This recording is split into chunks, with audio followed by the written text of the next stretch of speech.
In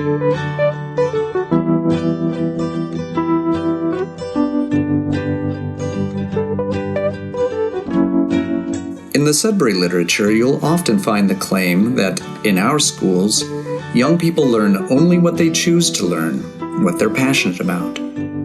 On one level, this is certainly true. No one imposes expectations on Sudbury students, either directly or subtly, regarding what they ought to study, or when or how.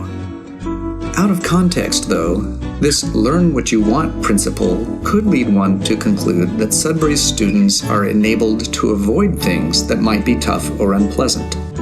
As they say, nothing could be further from the truth.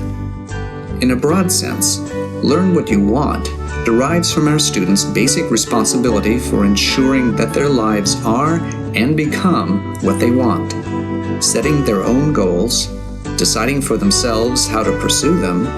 Alpine Valley students learn early and often that their happiness and success are up to them.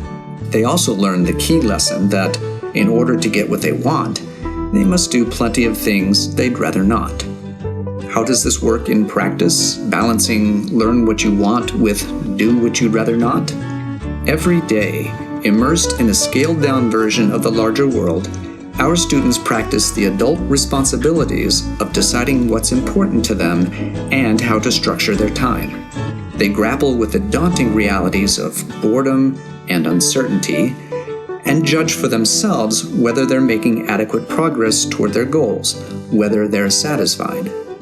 Time and again, they learn that if there's something they don't like, they have to take the initiative in doing something about it rather than making excuses or blaming others or waiting for somebody to fix things for them. As full-fledged members of a mixed-age democratic community, Alpine Valley students also must live up to the responsibilities and challenges of daily life in that community. This means things like signing in and out, doing cleaning chores, and participating in judicial committee, whether they enjoy those things or not, whether or not they fall at convenient times. And of course, if they believe any of these responsibilities are unfair or unreasonable, they're expected to speak up and take action. In addition, all sorts of things naturally crop up in the course of daily life.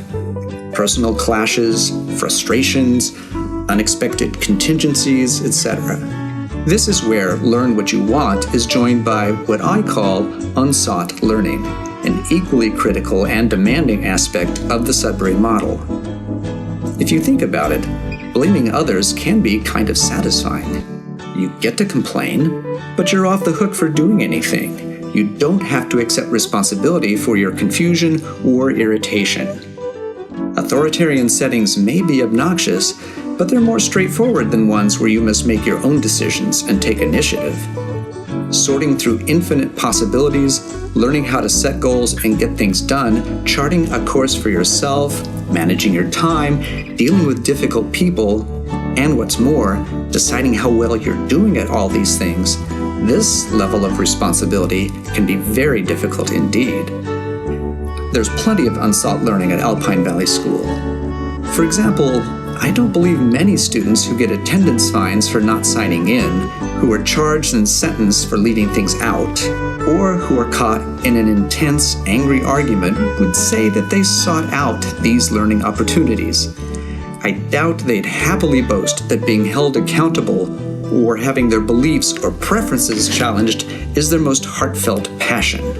Can you imagine a student in the throes of boredom proclaiming, "This is exactly what I want to be learning right now"? Yet in my experience, unsought learning can be just as valuable as spending hours plumbing the depths of those subjects nearest and dearest to your heart. More importantly, unsought learning presents a series of authentic difficulties. I think we can all agree that growing up, indeed, life itself, is full of challenges, and that the role of schools is, to a large degree, to support students as they prepare to meet these challenges. Too often, however, the challenges students encounter are artificial, imposed, and/or unnecessary. Many adults seem to equate making things unpleasant for children with preparing them for life's difficulties.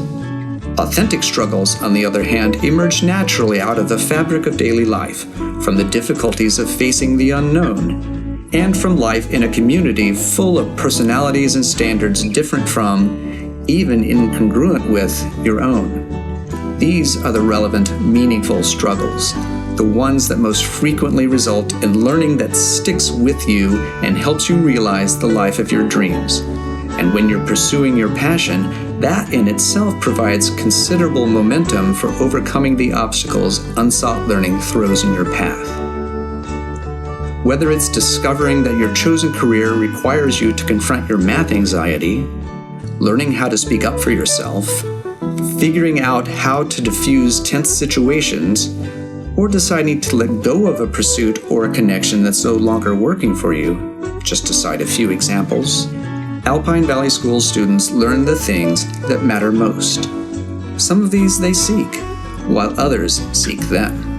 In the end, this blend of freedom, trust, and responsibility ensures some of the most amazing learning and growth you'll ever see.